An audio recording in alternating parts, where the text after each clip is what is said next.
Opa, boas tardes. Olha aí, episódio 84, que na verdade é o 85, sendo gravado no dia 31 de maio de 2026. Eu tô aqui andando, gente, e hoje, pra quem tá aí atento ao calendário, 31 de maio é um domingo. É um domingão, é um domingo agora, tipo 2 da tarde. Hoje eu vou fazer uma mega maratona. Vou ao jogo do Cruzeiro contra o Fluminense. Só porque um primo meu conseguiu uma cortesia pra mim. Valeu, Leozinho! Chegado, bom demais. Infelizmente é um ingresso só, não 2. Então eu vou sem a esposa, tem que ir só eu mesmo, né? A cavalo dado não se olha os dentes. Então, episódio 84, que na verdade é 85, reta final da temporada, últimos 5 episódios, serão todos sobre esses encontros aleatórios, tá? Talvez o último episódio não seja, mas não prometo nada também. Tá um silêncio danado, como vocês podem ouvir, a quase completa ausência de som ambiente, né? Porque está realmente um dia bonito, de sol, céu um pouco nublado, mas não tem trânsito em Contagem, tá realmente quietinho. Tá tudo bem quietinho. Agora que eu tô chegando aqui perto de uma avenida, talvez comecem a aparecer os sons de alguns carros, né? Pois é. Eu vou seguindo, vamos dando sequência ao texto, né, de encontros aleatórios, explicando a situação de que nós estamos trabalhando com um conceito diferente de encontro aleatório, né? O encontro aleatório para nós aqui é aquele que não está estruturado na dinâmica da aventura enquanto elemento construtivo da aventura proposta. Ele pode sim, ele é muito mais um elemento construtivo do mundo de jogo, né? Ele não é parte da aventura, ele não faz parte da aventura, ele pode interferir em diferentes graus, né? Pode inviabilizar, inclusive. Mas, em princípio, ele não é necessário, ele não é subentendido, ele não é uma coisa pressuposta, ele é algo que a gente pode ter de lidar com e, dependendo da maneira como nós teremos de lidar com, ele se torna um evento de maior impacto ou de menor impacto na progressão do jogo, né? Passando em frente a um bar aqui, a juventude toda aqui, toda linda, maravilhosa. Todo mundo feliz da vida, isso é bom demais. Engraçado, tava um silêncio assim, de repente eu ando 200 metros, já tá super agitado. Curioso, vai ficar silencioso de novo num minutinho, preocupa não. Bom, aí ó. Então, o encontro aleatório, para ele se constituir nessa ferramenta de proposição, de enriquecimento do mundo de jogo, ele tem esses pressupostos. Eu já falei de alguns nos episódios passados, nos capítulos passados, né? Ele não pode ser uma estrutura direcionada para o nível dos personagens, afinal de contas ele tem a ver com a organização interna do mundo de jogo, e não é o mundo de jogo que se adapta aos personagens da mesma forma que não é o mundo real que se adapta a nós. Somos nós que nos adaptamos ao mundo real, e isso também é levado para dentro da experiência de jogo da mesma maneira. Os personagens é que se adaptam ao mundo. Então, se você caçar confusão no lugar errado, você vai encontrar, e será uma confusão aí um pouco acima, né, das suas capacidades. A gente tem também que não é todo encontro que será necessariamente um embate. Não é um encontro aleatório, é combate. Não precisa ser. Não tem a menor necessidade de ser, né? Pode muito bem ser um encontro amistoso. Pode ser um encontro, uma bênção. Pode ser a salvação da lavoura, o encontro aleatório, né? Pode ser uma ferramenta de expansão diplomática, pode ser onde os personagens encontram aliados para desafiar um inimigo em comum, né? Pode ser pode ser recorrente um encontro aleatório. Um determinado indivíduo pode aparecer aqui e ali, né? De maneira genuinamente aleatória. Em determinado momento ele pode se apresentar ou se comportar como um aliado e de repente, numa outra situação, pode se comportar como um oponente. Nada está escrito nessa hora, né? O mundo se apresenta com seus personagens, locais, eventos e tudo. E os personagens, a partir da interação com esses elementos, esses eventos, esses locais, constroem o resultado, né? Que vai ser para melhor ou para pior. Outra coisa, o encontro aleatório não brota do nada, né? Ele tem vínculo no mundo, ele tem raízes. Eu chamo isso carinhosamente de realidade expandida dentro do mundo de jogo. O que significa essa realidade expandida? Significa que assim como os personagens têm algum lastro dentro do jogo, um lugar de onde eles vieram, para onde eles estão, para onde eles vão, e algum outro ponto que espera o retorno deles e etc e tal, assim também são os personagens do mundo de jogo. Então, a maneira como os personagens interferem na dinâmica do mundo repercute nas relações internas do mundo de jogo, do mundo de fantasia, né? Lembrando que isso é tudo fantasia, né, gente? Eu acho que eu não preciso ficar dizendo isso, preciso? Eu acho que eu não preciso ficar reafirmando a questão de ser um jogo de interpretação de personagens que é basicamente um jogo de faz de conta, é um passatempo, é um divertimento. Tudo isso aqui acontece apenas no plano das ideias. Nada disso aqui consubstancia na realidade que a gente vive, né, no mundo real, no nosso dia a dia, né? Só que para tornar o jogo mais interessante, para tornar o jogo mais imersivo, a gente vai criando essas estruturas de emulação da realidade, não para confundir o mundo de fantasia com o mundo real, não. O mundo de fantasia continua sendo a fantasia, continua sendo a brincadeira, mas ele se torna, o mundo de fantasia, se torna muito mais convidativo e o jogo se torna muito mais cativante dentro da perspectiva de que aquilo que o seu personagem faz está diretamente ligado às consequências que ocorrem com esse mesmo personagem ou à volta dele, né, durante o jogo, tá certo? Então a premissa é essa, né? E dentro disso a gente tem as alterações típicas que você vai ter, porque vamos lá, não é razoável que criaturas inteligentes tenham um comportamento tão diferente por causa da mudança de ambiente, sabe? Então, por exemplo, um ser humano, um humanoide, um Caetir, um Erata, um humano, um Orim, eles terão sua natureza basicamente inspirada no mundo de fantasia, né? Terão basicamente sua natureza inspirada no que é uma pessoa de verdade, ou uma pessoa de um filme, ou um personagem de uma peça de teatro, etc e tal, para ser verossímil. Então, por exemplo, de dia é quando a gente está totalmente mais propensa a agir. De noite, todos nós somos mais cautelosos. Isso pode ser visto, inclusive, nas grandes cidades, quando tem um apagão. De noite não tem eletricidade, é como se a civilização, né, o próprio conceito de civilização, tivesse feito as malas e ido embora. Ninguém espera, realmente, que seja tão seguro quanto é de dia. Essa é a diferença que a luz do sol e das estrelas fazem na nossa vida. Tá de dia, tá tudo melhor. Tá de noite, tá um breu, cada um que cuide do seu. Até rimou.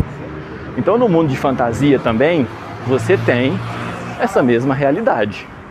a gente tende a ser mais ativo, mais propenso a interagir durante os dias, né? Ou então durante a noite, tal, mas se você estiver num lugar iluminado, cercado de pessoas que você conhece, num ambiente controlado, etc e tal. O que não é tão fácil assim de se pensar e obter, né? Num ambiente sem eletricidade. Então, no mundo de fantasia, você tem essa variação do dia e da noite. Agora, um Caetir vai ser mais ou menos amistoso porque ele está numa planície, ou no sopé de uma montanha, ou nas colinas, ou na beira de um rio e tudo? Não. Não vai. Não vai. Não necessariamente. Não é isso que vai definir, né? Um Érata vai ser mais amistoso, mais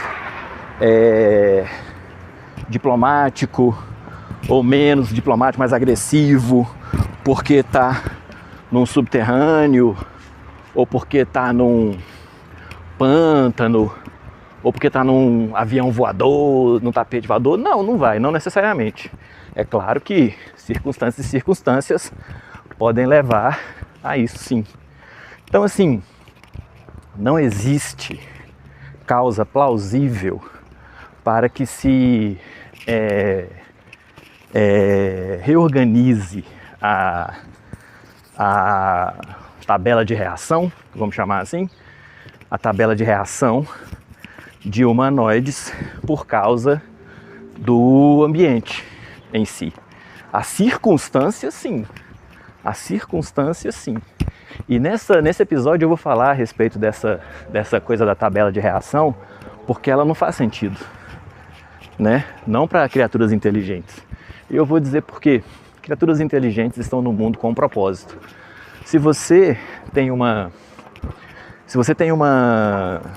conceito tal que os encontros surgem a partir da interação, os encontros aleatórios surgem a partir da interação de elementos do jogo com os personagens, e se esses elementos de jogo têm uma razão para ser, porque realmente tem, e se esses elementos de jogo têm uma razão para ser, são criaturas inteligentes, racionais, se isso tudo está concatenado, não faz sentido nenhum que essas criaturas estejam aleatoriamente mais dispostas ou menos dispostas ao diálogo durante o encontro aleatório. A circunstância pode mudar isso, né? A circunstância pode mudar isso. Mas o fato simplesmente de você ter encontrado um grupo de kobolds no deserto não é diferente de você encontrar um grupo de kobolds num pântano, numa clareira, num subterrâneo e nada, numa trilha, num bosque. Isso não muda. Isso não muda. Na hora do jantar, na hora do almoço, nada disso muda. O que muda é o seguinte: o que esses caras estão fazendo lá? Tá certo? Então, por exemplo, se você tem um grupo de personagens aventureiros que é simplesmente um grupo heterogêneo, tem lá seus indivíduos e tudo, e toda aquela comitiva em volta deles, e não existe um motivo para que transeuntes, né, considerem esse grupo uma ameaça, não tem nenhum motivo para que os transeuntes de uma determinada região reajam mal àquele grupo. Nem bem, tá certo? Não acha nem bom nem ruim. É feito você estar andando numa rua e você tem que atravessar uma faixa. Você não acha nem bom nem ruim que tem que atravessar uma faixa de pedestre. Você só atravessa. Você lida com ela. Uma pessoa vem te pedir informações, você dá informações. Você não acha isso nem bom nem ruim. Aquilo ali não pauta uma mudança no seu comportamento. Você não vai virar mais agressivo ou menos agressivo por causa disso, né? Na aventura, como é que fala? Na aventura, vamos dizer assim, típica de exploração de ermos, isso é um fator porque o jogo meio que afunila tudo para resolução de conflitos por meio do combate. Então pronto, você faz uma tabela de reação para saber se vai ter combate. Ó, a pessoa do lado de lá não está tão propensa para o combate não, o jogo deu nos dados. Veja, não emanou da ficção. não emanou da aventura, não emanou do ambiente, não emanou da circunstância, emanou de uma rolagem de dados, né? E uma rolagem de dados, o resultado de uma rolagem de dados não tem compromisso, não tem respeito nenhum, nem para mais nem para menos, com a ficção do mundo de jogo. E por isso você pode ir para situações surreais em que encontros aleatórios com criaturas eminentemente fracas reagem de maneira agressiva, onde está claramente exposto que não há chances de sobrevivência no embate físico contra os personagens.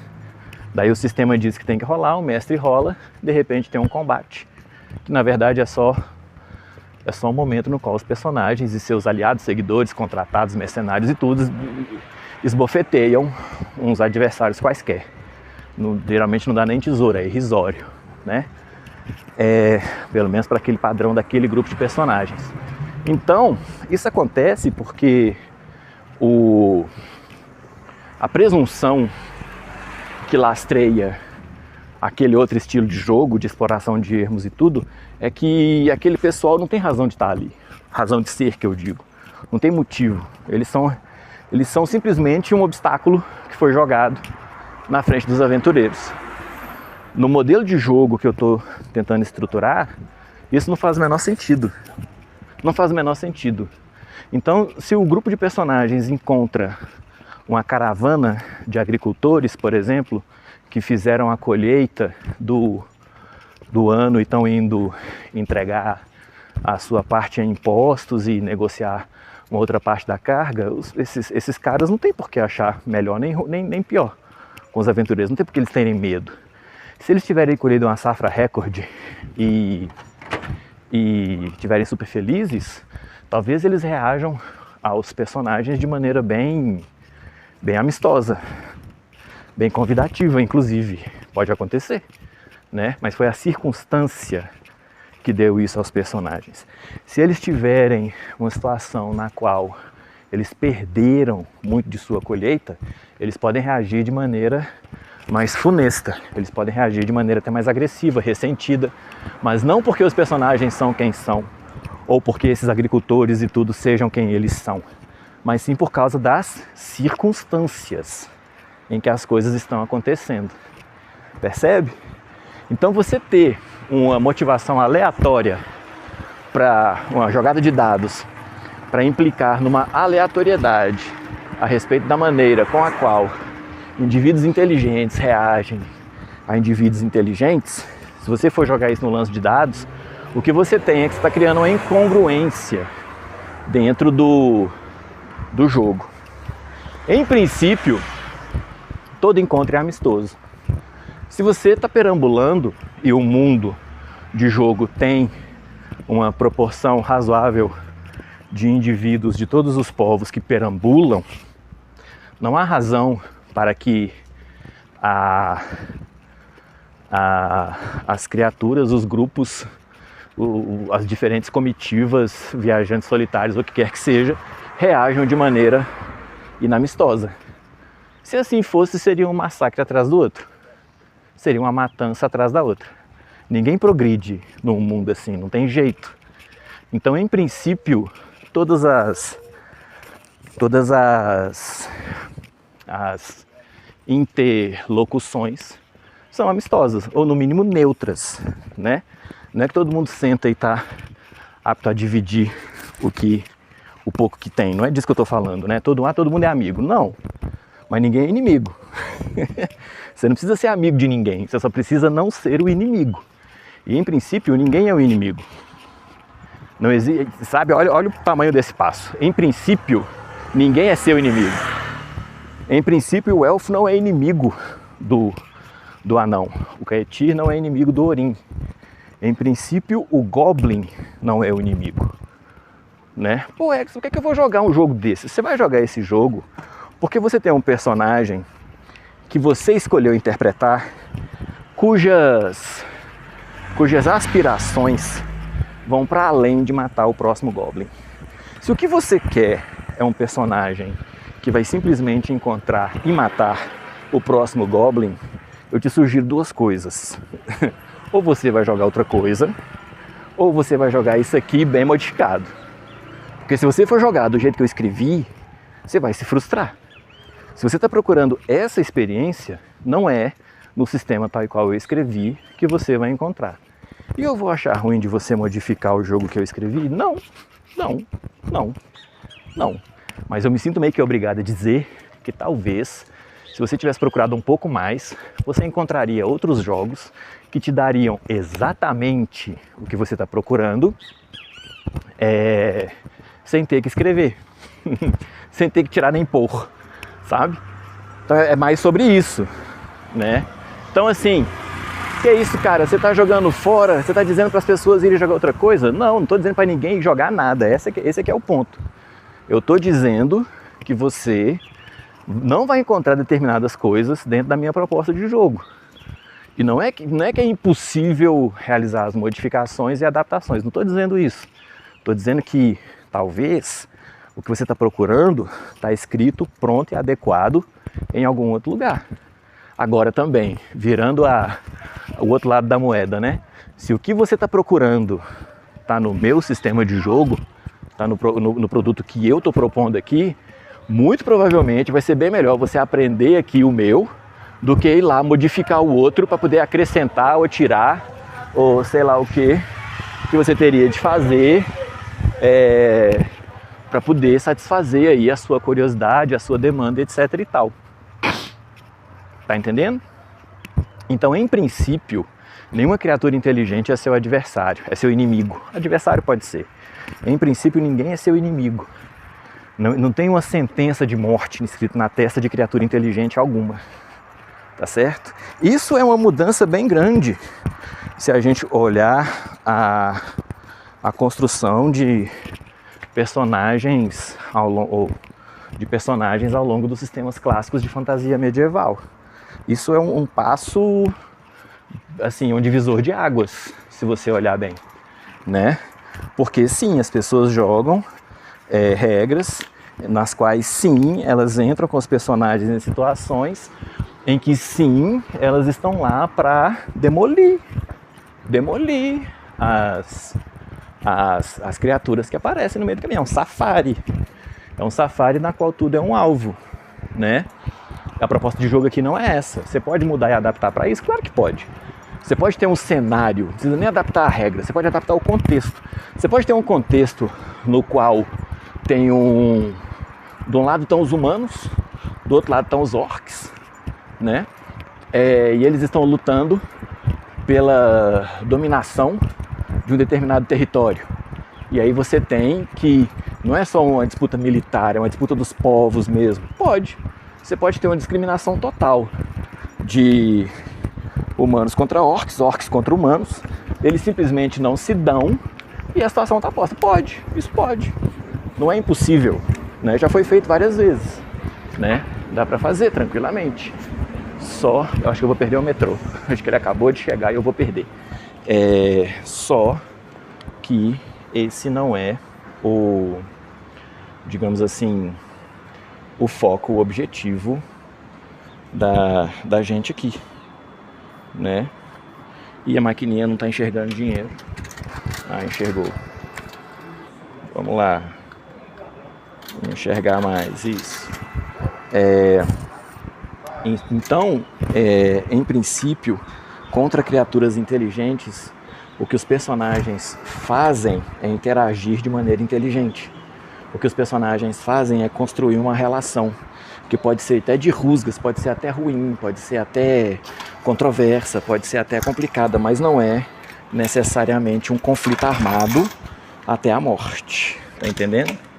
Isso é uma coisa que muitas vezes as pessoas não entendem, que muitas vezes escapa aos modelos de jogo, né? E isso é uma coisa com a qual, vamos dizer assim, ninguém é obrigado a coadunar nem nada.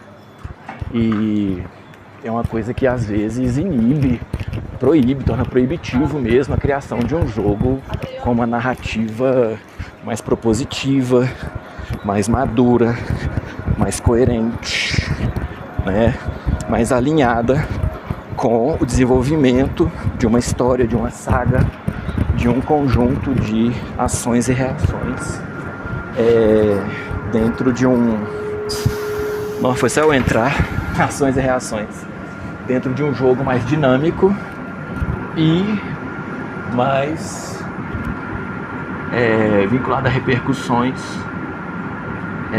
que ocorram diante das ações dos personagens. Um jogo mais vivo mesmo, né? Se todos os conflitos estão postos, se você só pode reagir àquilo que sempre foi assim, porque sempre foi assim, qual que é de verdade o grau de profundidade do seu personagem e qual que é o vínculo que ele estabelece com o mundo de jogo no qual ele existe. No fim das contas, se ele não tem como interagir de maneira diferente com as diferentes personalidades que o rodeiam, ele é simplesmente mais um monstro que aconteceu de nascer de um lado, que não se entende como um monstro, ao invés de ser um daqueles monstros que está do lado, que sempre foi visto como monstro, né? Mas são todos monstros no fim das contas. Nenhum tem de fato nada mais a propor. Se a gente for falar então de heroísmo, some completamente, né, da dinâmica da proposta. Bom, eu vou pausar aqui porque eu estou no metrô, só queria terminar essa frase, mas daqui para adiante eu continuo. É isso aí, né, galera? Vamos voltar aqui. A gravação feita meio que no silêncio aqui, num lugar mais quietinho, né? Olha o contraste com o metrô, meu Deus do céu. Mas então, se o personagem e os encontros aleatórios são posicionados basicamente para se estabelecer uma relação de embate, uma briga, uma disputa física na qual um lado ou outro vai sobressair, e se os personagens estão acumulando essas vitórias e seus prêmios como o esteio da aventura, né?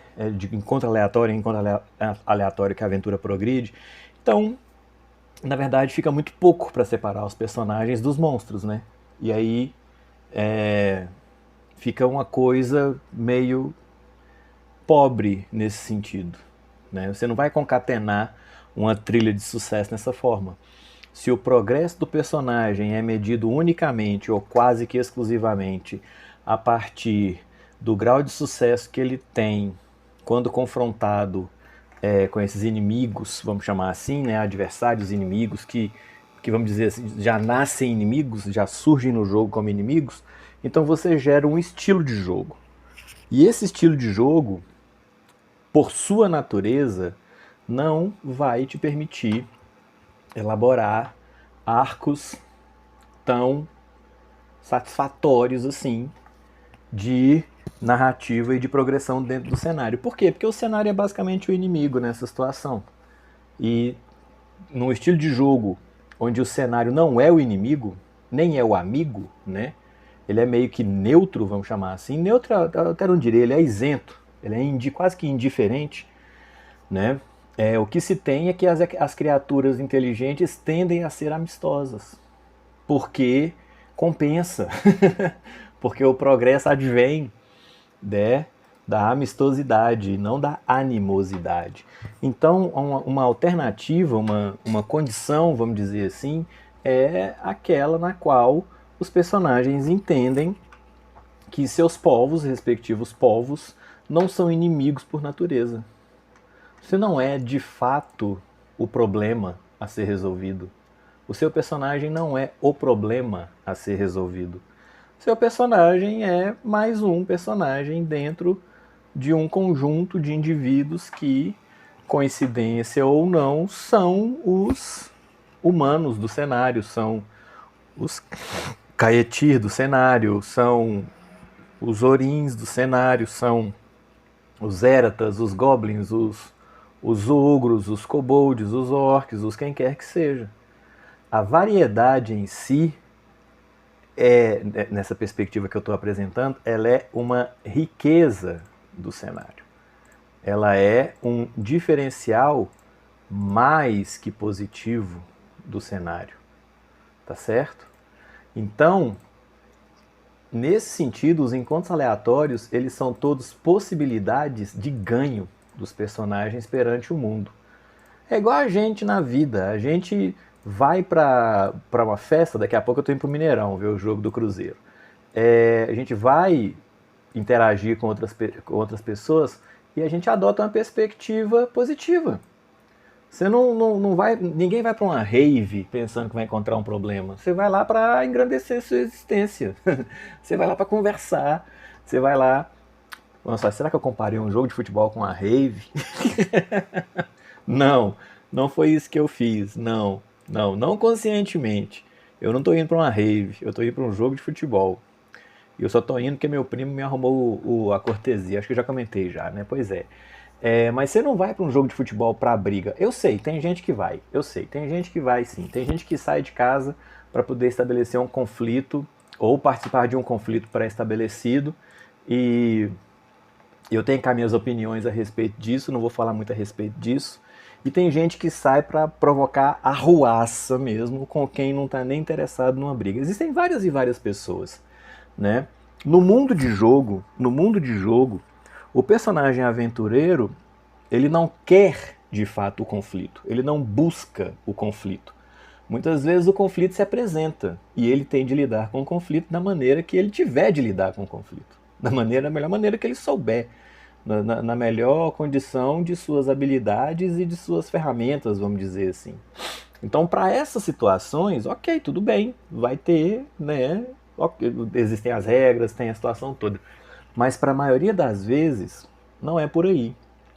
E por que não é por aí? Bom, se a gente pensar um cenário no qual os personagens vivem dentro de um ambiente que é pouco populoso comparado com o mundo moderno, é muito, muito, muito provável que as pessoas se encontrem mais de uma vez. As pessoas que eu digo, os humanos e os humanoides, se encontrem mais de uma vez na vida. Então você verá e reverá o mesmo indivíduo algumas vezes.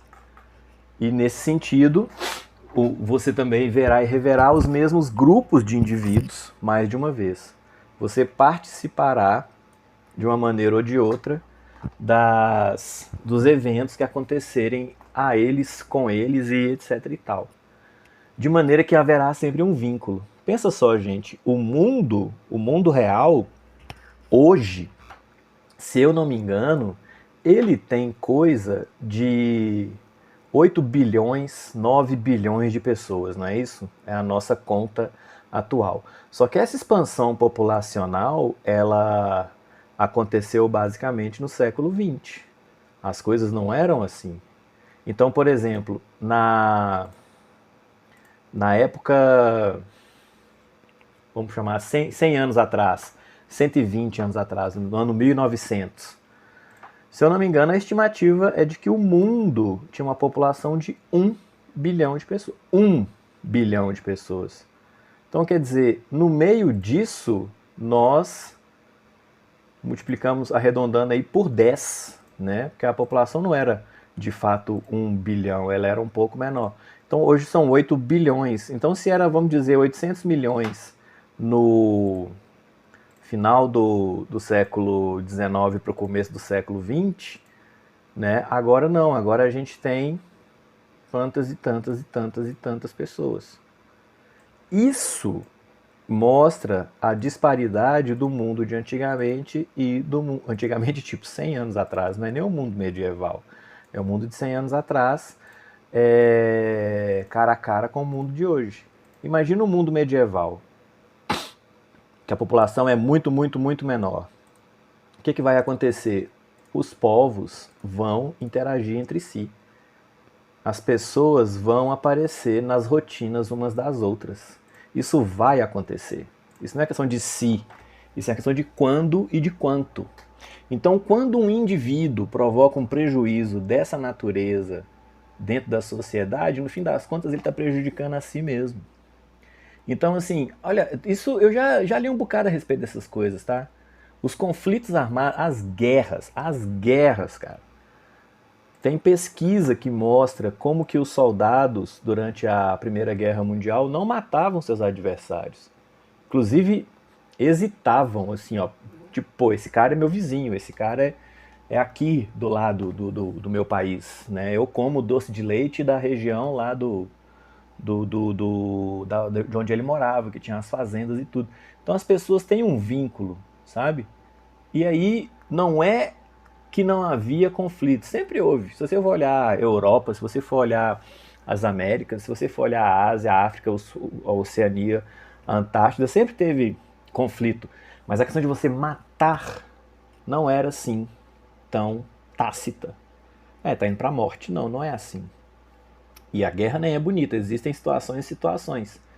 Então, quando você tem um jogo de fantasia baseado no mundo medieval, onde os recursos são escassos, ainda que o mundo seja abundante, né, os indivíduos são escassos e cada indivíduo vale enquanto criatura viva, porque ela é demandada dentro das suas habilidades, não faz muito sentido você estabelecer essa relação meio que de videogame, essa relação de esterilização e eliminação do outro, sabe? Não vinga, não prospera, não dá. Essa visão ela tem que caber dentro de um contexto muito específico para ela, de fato, entregar uma experiência de jogo desejável. Se você analisar um pouquinho assim e pensar o que seria importante para um personagem ABCDOE, nunca seria a eliminação do diferente uma das primeiras 10 alternativas, não estaria no top 10 das opções. Primeiras pessoas negociam, primeiras pessoas conversam, primeiras pessoas traçam estratégias, acordos, um tenta passar a perna no outro, né? Então, nesses encontros aleatórios, são encontros onde o indivíduo, o personagem, está se encontrando com o cenário de jogo, está dando de cara com as possibilidades, os riscos, as oportunidades em potencial que o cenário tem a oferecer. Se a gente transforma isso numa desventura em série, né? Fulano matou fulano, que matou fulano, que matou fulano, que depois veio e vingou, e aí a vingança da vingança veio também, e aí a vingança da vingança foi assim também, e aí tem a vingança da vingança da vingança da vingança. Se a gente entrar nessa ciranda, a gente não sai nunca mais. A gente não sai nunca mais. E aí o que acontece? O jogo vira exatamente isso. O jogo vira uma ciranda, né? Tem um filme chamado Abril Despedaçado. Ele mostra basicamente essa ciranda de uma família que tem a vingança com a outra, que tem a vingança com a outra, que tem a vingança com a outra, que tem a vingança com a outra, e uma com a outra, outra com a uma, e as pessoas vão se matando. E elas, de repente, a vida delas é a respeito daquilo ali, de andar logo a respeito daquela matança, porque quer matar logo para poder seguir com a própria vida, né? E o jogo, quando entra nessa dinâmica, entra por essa vereda e não sai nunca mais. Não sai nunca mais, porque, vamos dizer assim, vira a ferramenta que você conhece, vira o modo de entrosamento, de interação que você conhece. Então, seu personagem cresce ali naquele jeito e não sai dali nunca mais. Então, quando se tem nesse cenário aqui a questão do encontro aleatório entre criaturas inteligentes, não se espera que haja conflitos. É impossível? Não, não é impossível. Então, por exemplo, primeira coisa, a coisa que eu comecei falando nesse episódio. Quando que vamos dizer assim, quando que nossa, fugiu aqui agora. Quando que o indivíduo inteligente encarará uma situação como, vamos dizer assim, uma oportunidade de partir para a violência, né? Quando que a violência emerge? A violência emerge quando o contexto, quando a situação conduz para isso. Novis fora um estado de guerra, novis fora uma situação de beligerância entre dois grupos, né, de uma mesma nação ou de povos diferentes. Então, assim, dois grupos de aventureiros se encontram num ermo. Eles estão bem equipados e seguros de si mesmos e de suas capacidades. Eles procuram sempre sobressair perante seus adversários. Ambos os lados acreditam que estão melhores sozinhos, ou tipo, em seu domínio, em sua constância, né, do que associado ao outro. De repente os dois descobrem que estão procurando pela mesma coisa, vamos dizer assim, né? Pelo cálice sagrado, sei lá. Um lado não cede, o outro lado não cede. Algum nível de agressividade irromperá. Alguma interação não amistosa vai irromper. Algum tipo de briga, pode ser um duelo, pode ser uma briga, pode ser uma guerra, uma escaramuça pequena entre dois grupos de 5, 10, 15, 20 indivíduos, né? E dessa escaramuça alguém pode ser ferido mortalmente, alguém pode ser ferido permanentemente, alguém pode ter alguma situação e tudo. Então pode vir a acontecer. Sim, em princípio é o que se espera? Não, não é. Mas cada um é cada um, né? Inclusive, esse é o tipo de situação que proporcionaria a criação de lendas e histórias a respeito dos dois grupos, de como que eles se encontraram.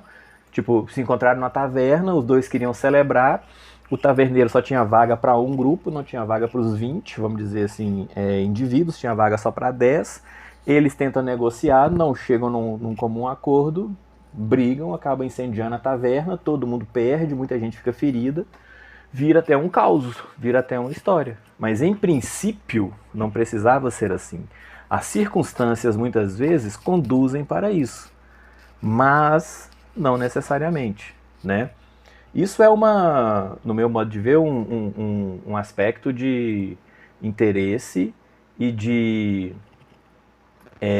observância que muitas vezes não é levado em consideração dentro das aventuras, dentro dos jogos, dentro dos cenários de RPG. E aqui vai ser considerado isso.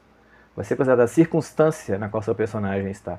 Então a questão de você ficar jogando tabela de reação só vai acontecer se o seu personagem de fato, né, alguém tiver motivo para duvidar dele ou do grupo dele. Então, por exemplo, o personagem é um aventureiro humano na terra dos kobolds. E ele tem uma semelhança, deu de ser, ok? Não é uma coisa que ele escolheu nem nada, mas ele tem uma semelhança com um outro aventureiro assim, assim, assado.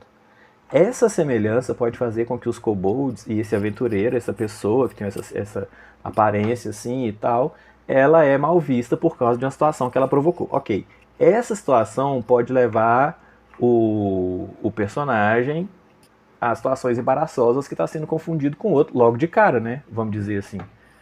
Mas, em princípio, parou aí. Não é que o tempo todo, não. E provavelmente algum PDM se aproximará e vai falar, olha, esse escudo que você está usando parece muito com o escudo de não sei quem, parece muito com a ferramenta pai tal, parece muito com essa situação assim, assim, assado.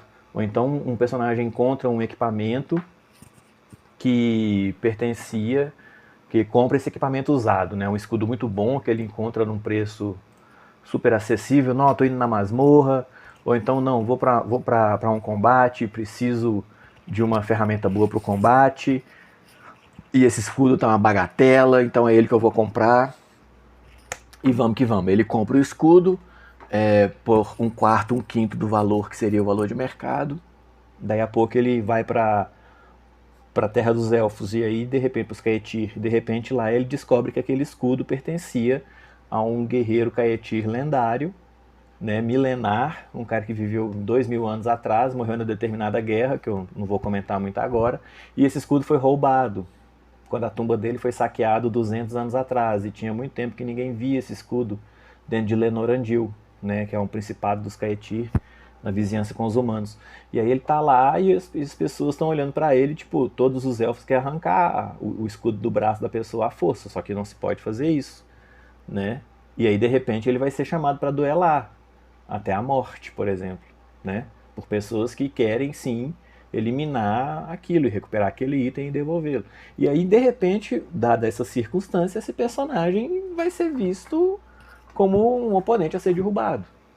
Mas não é porque quem ele é ou deixa de ser. Não é porque ele é humano. Se fosse um Erata carregando o escudo, a reação seria a mesma, né? A reação seria a mesma, não teria diferença. Então, o que está se tentando fazer quando se coloca determinado tipo, determinado nível de agressividade no jogo de start. O que está se tentando é fazer com que tudo degringole diretamente para o combate logo, porque é o que todo mundo quer e ninguém tem paciência para o resto. É isso, mas não precisa ser assim. Né? Os personagens podem interagir com o mundo potencialmente de maneira mais construtiva. Se quiser fazer o combate também, faz o combate. A polícia do RPG não vai interromper tua mesa de jogo, não vai tomar seus livros, cancelar sua carteirinha, né? De jogador de RPG, não vai te expulsar dos grupos de WhatsApp ou Telegram ou o que quer que seja. Não, não. Vai continuar tudo normal, né? A ideia, de novo, assim, eu vou falar isso muito sempre, viu, gente? Vou falar isso porque eu não quero que ninguém venha dizer o Eccleston está propondo um jogo que ele diz que é melhor. Eu não estou dizendo que nada é melhor. Eu estou dizendo que existe uma alternativa e que às vezes é bom. Às vezes eu quero comer um omelete. Às vezes eu quero comer um bife de carne. O omelete é melhor do que o bife de carne? Não sei. Existe gosto. Eu acho que um omelete não é melhor do que um bife de carne. Vai depender da carne também, né? Eu acho que um churrasco de carne de boi é melhor do que um churrasco de carne de porco. Tem gente que vai achar a carne de porco melhor. O meu filho, por exemplo, só come carne de frango. É o que ele prefere. Gosta demais. Troca uma pratada de frango ensopado por uma pratada de carne de boi passada com cebola. Eu não trocaria nunca, mas é o gosto dele, né? Então a ideia é propor ferramentas para que o jogo consiga tratar dessas situações específicas de maneira mais eficiente, para que você não tenha que improvisar tudo, para que você não tenha que decorar um calhamaço de regras e também, que seria demais, né? Exagero, e também não esteja sempre aí à deriva, tendo que improvisar, joga um D6 em tudo quanto é situação. A ideia é dar uma ferramenta de construção de narrativa, não uma ferramenta de vamos jogar melhor, não. Melhor e pior é extremamente relativo. É muito, muito, muito mesmo relativo. Não é por aí assim, desse jeito, não. Acho que hoje a gente está numa métrica boa, 47 minutos aqui. Eu não gosto muito de gravar quando está esse silêncio, porque eu fico achando que minha voz, às vezes, se ela não preencher bem o podcast, fica dando uma situação ruim, né, e tudo, mas dessa vez eu acho que tá legal. Eu podia ter tirado o fone, que eu tô com o telefone aqui ao alcance do braço, né, não precisava estar usando o fone de ouvido, não tirei o fone de ouvido, vacilo meu. Queria agradecer a todo mundo que acompanha o podcast, todo mundo que dá uma força, todo mundo que manda comentário, todo mundo que compartilha, que toca nos assuntos. Tive a sorte aí de participar da mesa do OzzyCon, fui reconhecido na mesa de jogo. Esqueci o nome do colega, acho que é Daniel. Foi o Daniel que me reconheceu, se não me engano. Valeu demais, Daniel. Um abraço. Dan, né? Daniel não, Dan. E tinha um outro colega também que o nome era mais assim e pedia também que abreviasse, né, para ficar mais rápido. A mestra era a Juliana, que era a Ju. O jogador era o Daniel, que era o Dan. Aí tinha a Morgana e tinha mais duas pessoas. Tinha o Eccleston, é claro, que é Eccleston mesmo, não adianta. E tinha mais duas pessoas que estão me fugindo aqui agora, os respectivos nomes, né? Eu espero que vocês não me condenem por isso nem nada, não, né? Peço desculpas, né? Não é por mal, não é desconsideração, é só que a vida está muito doida e eu não estou tendo tanto tempo. Eu queria agradecer a todo mundo que acompanha o podcast, queria agradecer a todo mundo que manda comentário. Por favor, mandem mais comentários, tá? No YouTube, ou no Amazon Music, ou no Spotify, ou sei lá, no agregador de podcast da sua preferência, tá? Compartilha, manda os links, puxa a conversa, discute os assuntos, sempre de maneira amistosa, não ataque o estilo de jogo das pessoas, isso não serve pra nada, tá? A não ser pra gerar rusga e mal-estar dentro de uma comunidade que é sim muito pequena e todo mundo conhece todo mundo e não vai melhorar em nada a sua vida entrar numas de gerar climão, tá certo? Obrigado, gente. Para quem está ouvindo o podcast no dia do lançamento, Ótima semana, ótima tarde de domingo, ótimo início de semana, ótimo finalzinho de mês também, que se eu não me engano esse podcast é no dia 28 de junho, não é isso? Acho que é isso mesmo. Beleza, gente, obrigado. Valeu pela atenção, uma ótima semana e até o próximo episódio.